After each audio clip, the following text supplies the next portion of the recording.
So we know they're going to play twice. Will they make it a hat trick? MarkRogersTV, the voice of college football, breaking down Notre Dame football. And of course, the Irish's next game is in Charlotte against Clemson in the first ever and maybe the last ever Notre Dame ACC championship game. We got Nathan Erbach on the line. We talk to Nathan on a regular basis about the Irish.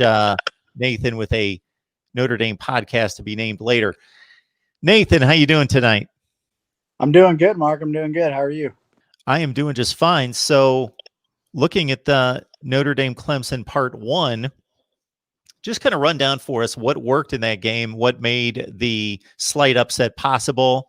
We know what the Clemson personnel situation was, but just focusing on the Fighting Irish, what made you feel so much better about this football team and answered some questions leaving South Bend after Clemson left town versus, you know, having some doubts going into the game? I think first and foremost, they were able to move the ball effectively against, an elite football team. And that's something that when they've gotten to those games in the past, whether that be Clemson, whether that be Alabama, or just sometimes, at the end of the year, whoever they play in their bowl game, no matter who it is, they seem to struggle moving the ball against those elite teams that get the elite recruits. And their offensive line's obviously very good this season, just like it is pretty much every year. But they seem to maybe get a little bit more push than usual.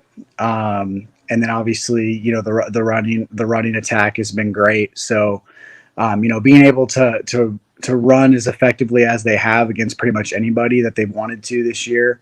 And obviously specifically talking about the Clemson game the first time around, they pretty much had their way on both sides of the ball on the line of scrimmage. So I think that's really where it is. I mean, Notre Dame says they want to win in the trenches. And I think over the last couple of years, that's starting to be an actual thing that they're doing on a consistent basis. And it proved in that first Clemson game for sure. So basically, in knowing what they didn't bring, and Trevor Lawrence is the obvious personnel difference, but they threw for 439 yards with DJ Uiagalelei and, of course, missing 3 starters. But how do you think that this game could change in regards to style, approach, how it may just look a little different, even if Notre Dame's able to pull off another win? Right. I mean, I think from the offensive side of things, Notre Dame's going to be able to move the ball pretty effectively, even with Clemson getting some guys back. I mean, I think their offense is really, I guess bulletproof, for lack of a better word. I mean, I think pretty much anybody in the country, they can move the ball effectively. Whether that means they score touchdowns or settle for field goals in the red zone or something like that, that's maybe a different question. But I think they'll put up some yards. Other than that, I mean, obviously with Lawrence, I think he's going to be able to run the ball more. And I think Clemson's going to be able to maybe scheme some quarterback runs, or if the play breaks down or something like that, Lawrence will be able to move the ball with his legs more so than maybe DJ was in that first time around. I know. Supposedly he was playing with a little bit of a shoulder injury, so they didn't want to move him too much. But also I think Lawrence is probably just a more effective runner in general. So I think Notre Dame's going to have to, maybe use Hamilton and Jeremiah Owusu-Koramoah, maybe as more of spies to Lawrence at times. I know in the first game they pretty much Hamilton's his main focus was ETN, and he obviously did an incredible job. So, but game plan in itself is going to be the same. I mean, like you said, I mean they threw for 400 plus yards the first time around. If they're able to do that this time, but Notre Dame can contain ETN similarly to what they did the first time around. Then I think the game has a chance to be, around the same score. I mean, I'm not going to predict a win per se, but I think it should be a close game if they're able to do a lot of the same things they did the first time around. Got Nathan Erbach on the line. Join him on Twitter, talking Notre Dame football on a regular basis. We bring him in here at MarkRogersTV, the voice of college football. Please subscribe to the channel if you love college football, and this is the time to do it, of course, with conference championship games just 2 weeks away. Notre Dame and Clemson, of course, in Charlotte. It seems to me, and I watched Notre Dame play there 5, 6, 7 times a year, something in that range. And Ian Book has been the quarterback forever. He's past 40 starts, I think, at this point, something in that range. That just the perception, not just that he's improved his play, but just the type of player he is. I just think even over the course of me watching Ian Book and knowing him about as well as a non-Notre Dame fan would, that I just even had a different impression. And I think people are looking into him differently, where he had this kind of like game manager, workman-like kind of guy that just made the throws that everybody can make. Sure, he could break contain out of the pocket and run, but he wasn't anything special, and he wouldn't.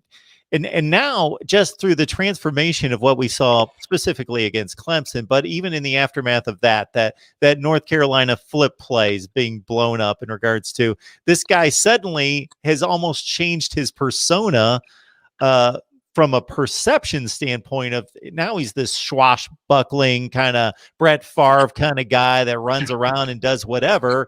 And it's like, did something change with this guy? Probably not. It's probably just in everybody's heads. Right. I mean, I think there's definitely a confidence level that he's playing with that maybe he hadn't had at certain times, throughout his career. I mean, last year, that 6-game stretch to end the season, he was really good. Obviously, it maybe wasn't against the competition that they've played against, at least with Clemson and North Carolina games specifically. But also, at least in regards to this season, he had a brand new wide receiver core, essentially, that he was, kind of trying to gain chemistry with throughout the year. I mean, Javon McKinley hadn't really done much at Notre Dame until, this season. And now, he looks like possibly a legitimate NFL guy. Ben Skowronek was a transfer from Northwestern. Lindsey and Austin have both been hurt the majority of the season and haven't really gotten to play too much. Michael Mayer, obviously a really good, freshman tight end, but, he's a freshman. And then even the running backs. I mean, Chris Tyree's a freshman. Kyron Williams, who's up for the Doak Award. I think he's the only freshman up, or redshirt freshman up for the Doak Award this year. And, all those are pretty much new starters and guys that, didn't really get a lot of snaps in the past. Avery Davis is another guy in the slot. So, I mean, I think it maybe took a few weeks for him to gain some chemistry and different things like that with those guys. But now you're seeing pretty much everybody break out to an extent. And I think that's obviously, Book first and foremost. He's probably the reason why a lot of those guys are having really good seasons. But I think we know that if you're not with the same group of guys, for multiple years and multiple games, it can be pretty tough. So, I mean, I think that's something to be said for sure in regards to his play. So with Notre Dame, I think maybe a lot of things come into play that has developed this tight end position down through the years. Maybe it's flat out, you recruit great tight ends in high school. They become typically tremendous players at the collegiate and the NFL level. Maybe on top of that, having not necessarily always having that take the top off the defense wide out, that you become more reliant on the tight end position in the passing game. Maybe it's a development. They really have a position coach that can develop tight ends. Are all those things kind of working in that direction to provide and deliver that conveyor belt of tight ends? Yeah, I mean, I think you hit the nail on the head for the most part. I mean, obviously they do recruit the tight end position really well. I mean, I think every single starting tight end that they've had has been drafted since I think around the year 2000. I don't have the specific dates in mind off the top of my head, but it's pretty impressive in that standpoint. I mean, even going back to guys like Kyle Rudolph, he was a 5-star recruit. I mean, Tyler Eifert was an in-state kid, but, had some athletic ability. He was maybe one of the main guys that turned out to be a dude that wasn't necessarily highly regarded coming out of high school. But then, Michael Mayer was a 5-star this past season, just as an example there. And, Alize Mack a few years back was a top 50, 60 player coming out of high school. So they definitely recruit the position really well. But I mean, at the same time, I think you're right in regards to, how they try to win football games. And Kelly has kind of stated that here specifically over the last couple of years. They want big wide receivers. I mean, you see that with Miles Boykin, Chase Claypool, now Ben Skowronek and Javon McKinley. They're all 6'3 plus, go up and get it, win the 50-50 ball type guys at wide receiver. And then, outside of a couple guys like Will Fuller, Braden Lindsey when he's healthy, They don't really have that, hey, we're going to go and, throw a 70-yard bomb, 3 times a game and hope, 2 of them hit. That's just not really how they win football games. They want to, play with 11, 12 personnel, run the football well, have obviously really good blocking tight ends. And like I said, guys that can go up and win the 50-50 ball. And that's kind of where they get their big plays from. The college football playoff has changed a lot of people's perception and their liking for the conference championship games, where some teams go into it and the thought process is, shoot, we got to play a conference championship game. We've got otherwise a college football playoff spot locked up, versus this is an opportunity not just to win a conference, but this could put us in position to get a playoff spot. Of course, Notre Dame would be in the latter category.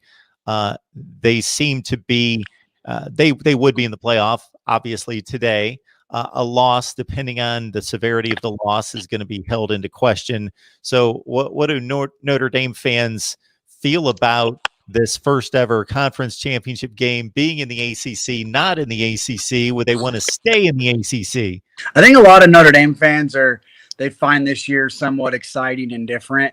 It's not something you're used to. I mean, we're obviously, we play, USC, Stanford, Navy every year. That didn't happen, with everything going on. And so I think it's kind of, it's exciting and it's new. So it's one of those things where, that gets fans talking.